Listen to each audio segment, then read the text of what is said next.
Hello दोस्तों, books club channel पर आप सभी का स्वागत है।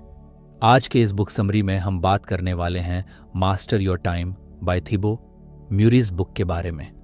दोस्तों, आज के इस समरी में हम जानेंगे कि किस तरह टाइम को बैलेंस करके और टाइम के साथ चल के लाइफ में कामयाबी हासिल कर सकते हैं। तो चलिए शुरू करते हैं एक प्रेरक कहानी के साथ। चैप्टर 1, समय को समझना। अमित एक 30 साल का कामकाजी लड़का था। दिन भर की भाग दौड़ और जिम्मेदारियों के बीच उसने हमेशा महसूस किया कि उसके पास समय कम है। काम के बाद की थकावट, घर के काम और कभी कभी तो दोस्तों से मिलने का भी समय नहीं मिल पाता था।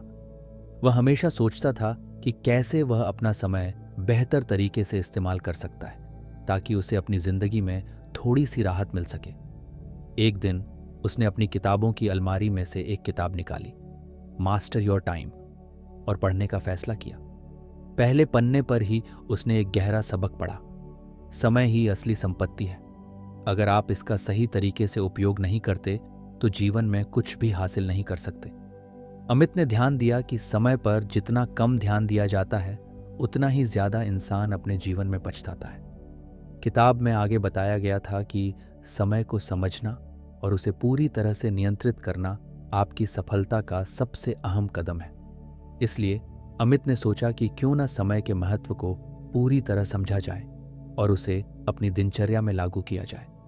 किताब ने उसे बताया कि अगर हम अपने समय को प्राथमिकताओं के हिसाब से बांटते हैं तो हमारी प्रोडक्टिविटी बढ़ सकती है और जीवन में शांति भी मिल सकती है। जैसे ही वह आगे पढ़ता गया, उसने महसूस किया कि हर छोटी सी गतिविधि, जैसे कि सुबह की चाय, ऑफिस का काम और शाम को परिवार के साथ वक्त बिताना, अगर सही तरीके से मैनेज किया जाए तो वह कम समय में ज्यादा काम कर सकता है। ये जानकर उसे एहसास हुआ कि जितना अधिक वह अपने समय को समझेगा और नियोजित करेगा उतना ही बेहतर परिणाम उसे मिलेंगे। अब अमित ने ये सोचना शुरू किया कि क्या वह अपनी जिंदगी में अपने समय का सही उपयोग कर पा रहा था। क्या वह अपने हर दिन को पूरी तरह से जी रहा था या फिर वह अपने समय का कुछ हिस्सा व्यर्थ गंवा रहा था। इस किताब को पढ़ते हुए अमित को एक बात समझ आई कि समय के सही उपयोग से हम न सिर्फ अपने कामकाजी जीवन को बेहतर बना सकते हैं बल्कि व्यक्तिगत जीवन में भी संतुलन ला सकते हैं। किताब के इस हिस्से ने अमित को यह समझने में मदद की कि जो समय हमारे पास होता है वह सच में हमारे जीवन का सबसे महत्वपूर्ण हिस्सा होता है।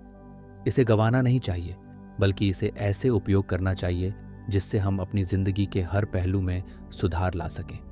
चैप्टर 2, लक्ष्य निर्धारित करना। अमित ने अब तक जो पढ़ा था उससे उसे यह महसूस हुआ कि एक प्रमुख समस्या यह थी कि वह कभी भी स्पष्ट लक्ष्य तय नहीं करता था। हर दिन ऑफिस के काम और घर की जिम्मेदारियों के बीच वह खुद को बर्बाद महसूस करता था। लेकिन किताब ने उसे यह सिखाया कि अगर लक्ष्य स्पष्ट होते हैं तो समय का प्रबंधन बहुत आसान हो जाता है। इस चैप्टर में लिखा था कि लक्ष्य तय करना सिर्फ एक कदम नहीं बल्कि सफलता की ओर पहला कदम है। अमित ने अब तय किया कि वह हर हफ्ते अपने लक्ष्यों को निर्धारित करेगा। शुरुआत में छोटे छोटे लक्ष्य रखे, जैसे ऑफिस के बड़े प्रोजेक्ट को समय पर पूरा करना या परिवार के लिए समय निकालना। अमित ने अपनी कोठी में एक छोटे से नोटबुक में इन लक्ष्यों को लिख लिया और जैसे जैसे उसने अपने लक्ष्यों को तय किया वह महसूस करने लगा कि अब उसका दिन ज्यादा स्ट्रक्चर्ड और फोकस्ड हो गया था। अमित ने अपने ऑफिस के काम को भी अब अलग अलग प्राथमिकताओं में बांट लिया। जैसे उसे लगने लगा था कि जो काम पहले करने चाहिए वह सबसे पहले करना चाहिए। इसके बाद जो काम कम महत्वपूर्ण थे उन्हें बाद में करना चाहिए। इसने उसकी प्रोडक्टिविटी को बढ़ा दिया और अब वह कम समय में ज्यादा काम करने लगा था। जब उसने अपने गोल्स को तय किया तो उसे यह महसूस हुआ कि अब उसका दिन पूरी तरह से ऑर्गेनाइज्ड हो गया था और उसे कोई भी काम अधूरा नहीं छोड़ना पड़ता था। अमित के लिए यह चैप्टर काफी ट्रांसफॉर्मेटिव था। उसने अब समय को सिर्फ बिताने के बजाय उसका सदुपयोग करना शुरू कर दिया। अब उसे यह समझ आ गया था कि अगर आप लक्ष्य निर्धारित करते हैं तो समय को बेहतर तरीके से मैनेज किया जा सकता है और आप अपने हर दिन का पूरा फायदा उठा सकते हैं। चैप्टर 3, समय प्रबंधन तकनीक। अमित अब तक किताब के पहले 2 अध्यायों को पढ़कर बहुत कुछ समझ चुका था। उसे एहसास हो चुका था कि समय का सही उपयोग करना कितना महत्वपूर्ण है और अब उसे यह जानने का मन था कि इसे कैसे करना है। किताब में समय प्रबंधन की कई तकनीकों का जिक्र था जिनसे किसी भी इंसान का दिन बेहतर तरीके से चल सकता है। पहली तकनीक जो उसने पढ़ी वह थी पोमोडोरो टेक्निक। यह तकनीक बहुत साधारण थी लेकिन बेहद प्रभावी। इस तकनीक में आपको 25 मिनट तक पूरी तरह से एक काम पर ध्यान केंद्रित करना होता है, फिर 5 मिनट का ब्रेक लेना होता है। इस तरह से काम करने के दौरान मन की एकाग्रता बनी रहती है और मानसिक थकान भी कम होती है। अमित ने इसे अपने ऑफिस के काम में लागू करना शुरू किया। पहले कुछ दिन उसे लग रहा था कि यह तरीका थोड़ा कठिन हो सकता है, लेकिन जल्दी ही उसने महसूस किया कि जब वह सिर्फ 25 मिनट के लिए ही पूरी तरह से अपने काम में डूबता था तो काम जल्दी और अच्छे से हो जाता था। फिर किताब में एक और तकनीक थी टाइम ब्लॉकिंग की। इसमें आपको पूरे दिन के लिए एक टाइम टेबल बनाना होता है जिसमें आप तय करते हैं कि किस समय पर आपको क्या काम करना है। अमित ने इस तकनीक को भी अपनाया। उसने अपने ऑफिस के काम को अलग अलग समय स्लॉट्स में बांट लिया। एक समय पर वह सिर्फ ऑफिस का काम करता, दूसरे समय पर वह परिवार के साथ समय बिताता और तीसरे समय में वह अपनी पर्सनल डेवलपमेंट पर काम करता। ये दोनों तकनीकें लागू करने के बाद अमित का दिन ज़्यादा स्ट्रक्चर्ड और ऑर्गेनाइज्ड हो गया। वह अब ज़्यादा फोकस था और कम समय में ज़्यादा काम कर पा रहा था। चैप्टर 4 प्रोकास्टिनेशन को दूर करना। अमित ने अब तक अपनी जीवन शैली में बहुत कुछ बदलाव किया था। वह समय को बेहतर तरीके से प्रबंधित करने की कोशिश कर रहा था, लेकिन एक समस्या उसके रास्ते में आ खड़ी हुई थी, प्रोक्रेस्टिनेशन। जैसे ही उसे कोई काम बड़ा या कठिन लगता वह उसे टाल देता।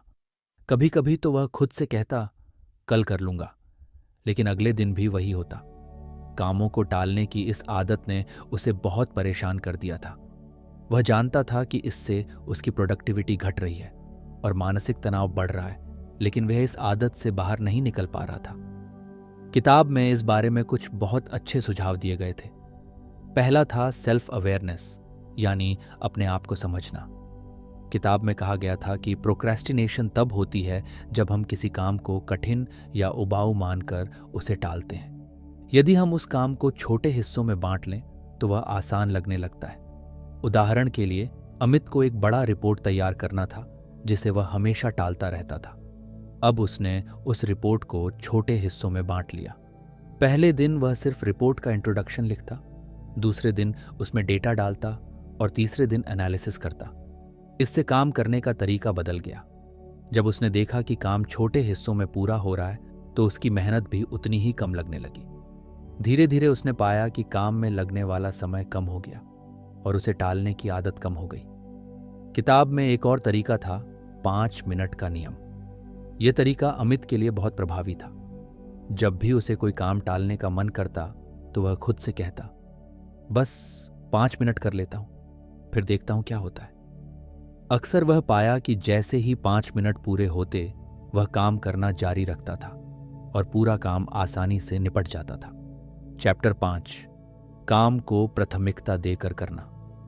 अमित ने अब तक अपने समय को बेहतर तरीके से प्रबंधित करना शुरू कर दिया था। उसने ध्यान दिया कि उसे कुछ कामों में ज्यादा समय और मेहनत लग रही थी, जबकि कुछ काम आसान थे। ये पहचानना कि कौन से काम महत्वपूर्ण हैं और कौन से नहीं, उसे अगले कदम पर बढ़ने में मदद करेगा। किताब में एक बहुत महत्वपूर्ण तरीका बताया गया था, 80-20 रूल, पेरेटो प्रिंसिपल।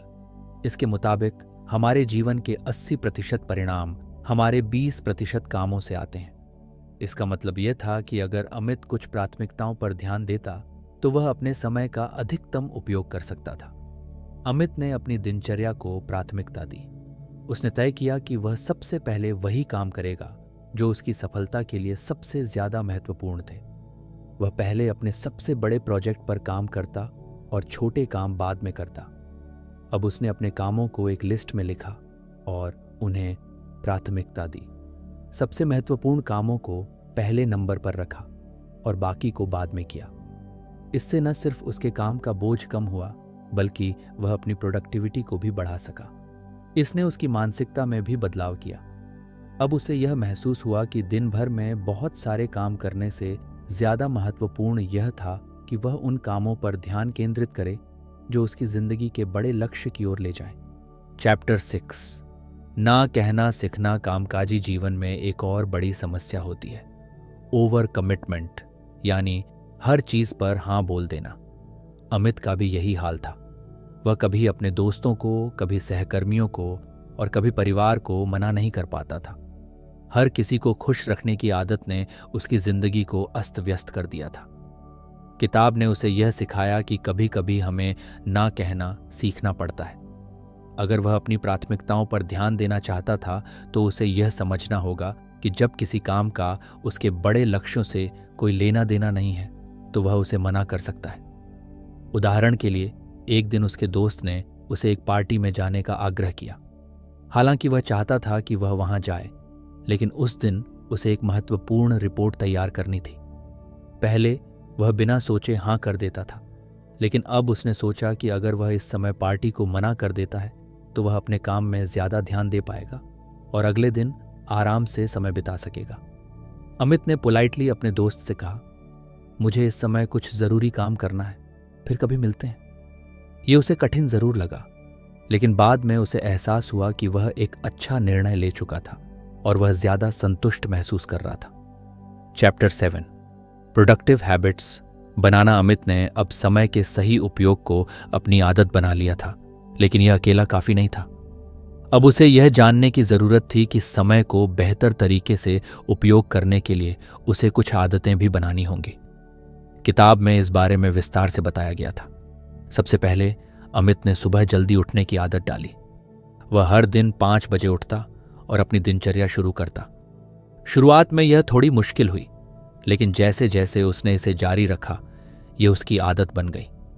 अमित ने यह भी सीखा कि कंसिस्टेंसी बहुत जरूरी है। वह रोज सुबह ध्यान और योग करता, जिससे उसकी मानसिक स्थिति बेहतर होती थी और वह दिन भर में ज्यादा फोकस्ड रहता था। इसके बाद अमित ने अपनी किताबों का समय तय किया। वह हर दिन कम से कम 30 मिनट किताब पढ़ता, चाहे वह किसी भी प्रकार की किताब हो। इसने न सिर्फ उसके ज्ञान को बढ़ाया, बल्कि उसे खुद को बेहतर बनाने के तरीके भी सिखा दिए। अब उसे यह समझ में आ गया कि आदतें समय के साथ उसकी सफलता में बहुत बड़ा योगदान दे सकती हैं। चैप्टर 8, अपने लिए समय निकलना। जब अमित ने अपना समय सही तरीके से प्रबंधित करना शुरू किया तो एक और महत्वपूर्ण बात उसे समझ में आई। Self care. उसने महसूस किया कि अगर वह खुद की देखभाल नहीं करेगा तो किसी भी काम में अच्छा प्रदर्शन नहीं कर पाएगा। किताब में बताया गया था कि हमें अपने शरीर और मानसिक स्थिति को ठीक रखने के लिए खुद के लिए भी समय निकालना चाहिए। अमित ने तय किया कि वह हफ्ते में 2 घंटे खुद के लिए निकालेगा। वह कुछ समय बाहर घूमने जाता, कभी कभी फिल्म देखने जाता और कभी कभी अपनी पसंदीदा किताबों में खो जाता। ये खुद के लिए समय बिताने से उसकी ऊर्जा फिर से रिचार्ज हो गई और वह अपने काम में और भी बेहतर तरीके से ध्यान दे पाया। चैप्टर 9, डिस्ट्रैक्शंस को दूर करना। अमित ने अब समय के प्रबंधन में बेहतरता हासिल कर ली थी, लेकिन एक नई चुनौती सामने आई। डिस्ट्रैक्शंस। जैसे जैसे वह अपनी कार्य क्षमता में सुधार करने लगा, उसे यह एहसास हुआ कि कई छोटी छोटी डिस्ट्रैक्शंस उसे अपने काम पर पूरी तरह से ध्यान केंद्रित करने से रोक रही थी। किताब में यह बताया गया था कि डिस्ट्रैक्शन से बचने के लिए सबसे पहले हमें यह पहचानना होता है कि वे कहाँ से आ रही हैं। अमित ने इस चुनौती का सामना करना शुरू किया। वह महसूस करता था कि उसका फोन, सोशल मीडिया और कभी कभी ऑफिस के लोग उसे बार बार विचलित कर देते थे। इन चीजों ने उसके काम में कई बार रुकावट डाली थी। अमित ने सबसे पहले फोन नोटिफिकेशन को बंद कर दिया। अब जब भी वह काम करता तो उसने अपने फोन को साइलेंट पर रख दिया। वह जानता था कि अगर फोन पर ध्यान जाएगा तो वह अपने कार्य से भटक जाएगा। इसके अलावा उसने सोशल मीडिया को कुछ समय के लिए पूरी तरह से ब्लॉक कर दिया। वह टाइम ब्लॉकिंग का भी पालन करने लगा। उसने अपने दिन को छोटे छोटे हिस्सों में बांट लिया, जैसे 9 बजे से 12 बजे तक सिर्फ रिपोर्ट पर काम करना, फिर दोपहर में 1 से 2 बजे तक लंच ब्रेक और फिर 2 से 5 बजे तक अन्य महत्वपूर्ण कार्यों पर ध्यान केंद्रित करना। इस तरीके ने उसे एक मजबूत दिनचर्या बनाने में मदद की, जिससे वह ज्यादा प्रोडक्टिव महसूस करने लगा। अमित ने यह भी पाया कि अपने कार्य स्थान पर व्यवस्थित रहना भी डिस्ट्रैक्शंस को कम करने में मदद करता है। पहले उसका डेस्क बहुत अव्यवस्थित रहता था, जिससे उसे काम में ध्यान केंद्रित करने में कठिनाई होती थी। अब उसने अपने डेस्क को सजा लिया और एक विशेष स्थान पर अपने सारे उपकरण रखे ताकि वह हर बार किसी चीज की खोज में समय न गंवाए। इसी तरह उसने पोमोडोरो टेक्निक भी अपनाई। इसमें वह 25 मिनट लगातार काम करता और फिर 5 मिनट का ब्रेक लेता। यह तरीका उसे बहुत प्रभावी लगा क्योंकि छोटे ब्रेक उसे मानसिक ताजगी प्रदान करते थे। अमित को यह समझ में आ गया कि डिस्ट्रैक्शंस को दूर करके वह अपनी प्रोडक्टिविटी को बढ़ा सकता है और धीरे धीरे वह अपनी योजनाओं पर और भी ज्यादा ध्यान देने लगा। चैप्टर 10, सोचना और सुधारना। अमित ने अब तक अपनी दिनचर्या और कार्यों को बेहतर तरीके से प्रबंधित करना सीख लिया था, लेकिन किताब के आखिरी चैप्टर ने उसे यह सिखाया कि सेल्फ रिफ्लेक्शन भी उतना ही महत्वपूर्ण है। खुद का मूल्यांकन करने से हम यह जान सकते हैं कि हमने क्या सही किया और कहाँ सुधार की आवश्यकता है। अमित ने यह आदत डाली कि वह हर दिन के अंत में 15 मिनट का समय अपने कामों का मूल्यांकन करने में लगाएगा। वह यह सोचता था, क्या काम सही हुआ? उसने यह जाना कि उस दिन के कौन से काम अच्छे से पूरे हुए और उसे क्या कारण था कि वे काम सही ढंग से हुए। 2, क्या गलत हुआ? वह यह भी देखता कि क्या ऐसी कोई बात थी जो उसे रोक रही थी। क्या कोई गलती हुई या कोई काम तय समय पर पूरा नहीं हो सका। 3, आगे क्या करना चाहिए? वह यह सोचता कि अगले दिन वह कौन सी आदतें बदल सकता है या सुधार सकता है। इसके अलावा उसने वीकली रिव्यू भी शुरू किया। हफ्ते के अंत में वह 1 घंटा निकालता और पूरे सप्ताह के कामों का आकलन करता। यह उसे यह समझने में मदद करता था कि क्या उसकी रणनीतियां सही दिशा में जा रही थीं या कुछ बदलाव की जरूरत थी। इसने उसे भविष्य के लिए बेहतर योजनाएं बनाने में मदद की। अमित ने यह भी महसूस किया कि कंटिन्यूअस इंप्रूवमेंट सफलता की कुंजी है। उसने तय किया कि वह हर दिन अपनी थोड़ी सी गलतियों को सुधारने की कोशिश करेगा ताकि वह एक दिन अपने बड़े लक्ष्यों को हासिल कर सके। अमित अब जानता था कि सफलता केवल कड़ी मेहनत से नहीं बल्कि निरंतर सुधार और आत्म मूल्यांकन से हासिल होती है। अब वह अपने लक्ष्य की ओर लगातार बढ़ता जा रहा था।